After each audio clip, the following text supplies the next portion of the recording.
Hi అండి, welcome to my channel. Mahashivratri సందర్భంగా పట్టిసీమ ప్రాంతంలో జరిగిన తిరునాళ్ళకైతే మహాశివరాత్రి రోజు లక్షలాది భక్తులైతే తరలి వచ్చారండి.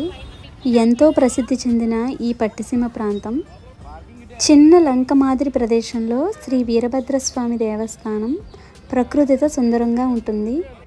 ఇక్కడ మహాశివరాత్రికి బ్రహ్మాండమైన ఉత్సవాలు అయితే 5 రోజుల పాటు జరుగుతూ ఉంటాయండి. ఈ తీర్థం లేదా తిరునాళ్ళుగా పిలువబడే ఈ వేడుకలకు లక్షలాదిగా భక్తులు తరలి వస్తూ ఉంటారు. ఈ పట్టిసీమ ప్రాంతం అయితే పశ్చిమ గోదావరి జిల్లాలోని గోదావరి నది మధ్యలో అయితే ఉంటుందండి.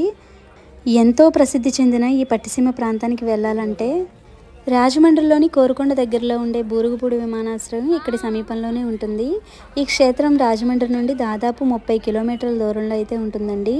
ప్రతిరోజు రాజమండ్రి నుండి బస్సులు, ట్యాక్సీలు విరివిగా లభిస్తాయి.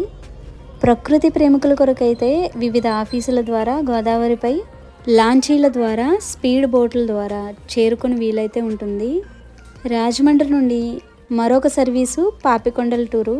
ఈ టూర్లో తప్పక పట్టిసీమ అయితే ఉంటుంది. ఖచ్చితంగా పట్టిసీమ చేర్చబడి ఉంటుంది.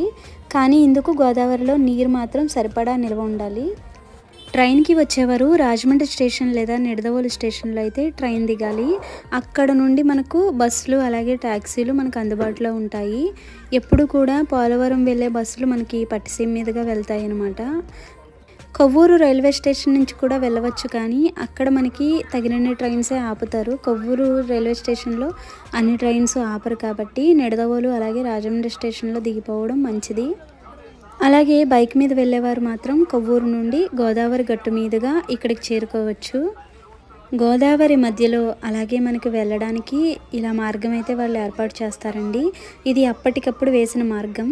ఓన్లీ మహాశివరాత్రి కోసం వాళ్ళు మనకి అరేంజ్ చేస్తారు. ఈ విధంగా గోదావరి నది దాటుకుని నడక మార్గంలో గుడికైతే చేరుకోవాలి. గోదావరి కూడా దాటిన తర్వాత మనకి ఇసుక మార్గం అయితే వస్తుంది. కొంచెం దూరం నడవాలి. అలా నడిచిన తర్వాతే మనకి దర్శనం అయితే అవుతుందన్నమాట.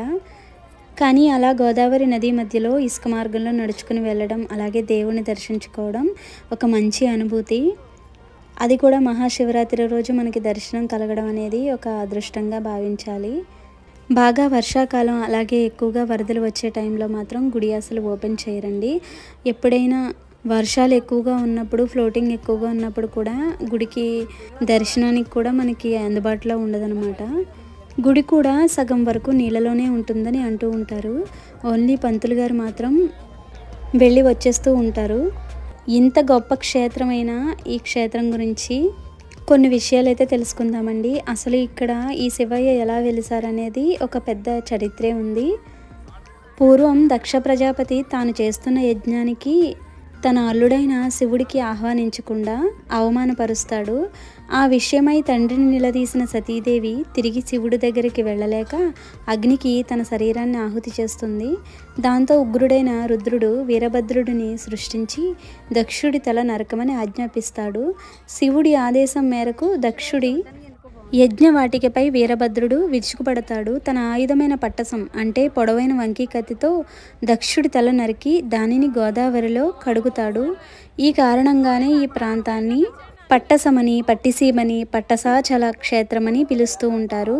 శ్రీ భద్రకాళీ సమేత వీరభద్రస్వామి కొలువుదీరిన ఈ దివ్య క్షేత్రానికి శ్రీ భూనీల సమేత భావనారాయణ స్వామి క్షేత్రపాలకుడు, కనకదుర్గ అమ్మవారు, శ్రీ మహిషాసుర మర్దిని అమ్మవారు ఇక్కడ గ్రామదేవతలుగా దర్శనమిస్తారు.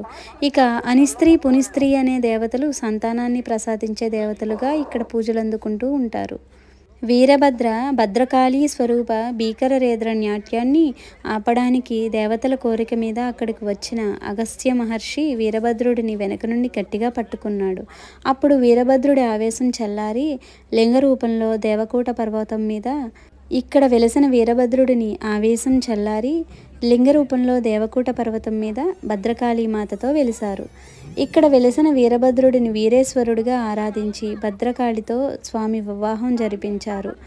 అగస్త్యుడి శ్రీ వీరేశ్వర స్వామిని భక్తితో ఆలింగనం చేసుకున్నాడు. శివలింగంపై ఇప్పటికీ అగస్త్యుడి చేతి గుర్తులు కనిపిస్తుంటాయని అంటూ ఉంటారు. శ్రీరాముడి అనుగ్రహం కోసం జాంబవంతుడు ఈ పర్వతంపైనే తపస్సు చేశాడని ప్రతీతి. పరశురాముడు కూడా వీరేశ్వరుడిని దర్శించుకునే మోక్షాన్ని పొందాడని తెలుస్తోంది. ఇంతటి గొప్ప క్షేత్రం పశ్చిమ గోదావరిలో మనకు దగ్గరగా ఉండడం మన అదృష్టం.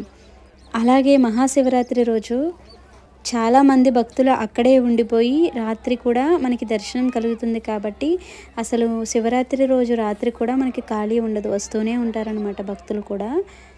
అక్కడే శివనామస్మరణతో జాగరణ చేసుకుంటూ చాలామంది భక్తులైతే శివరాత్రి ఎంతో ఘనంగా జరుపుకుంటారు.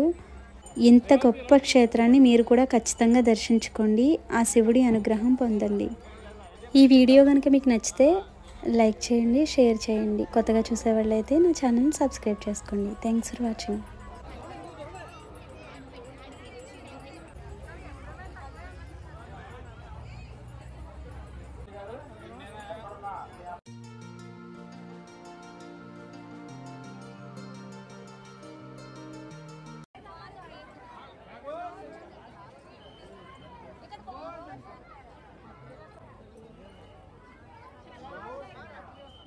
महादेव हर हर महादेव हर हर महादेव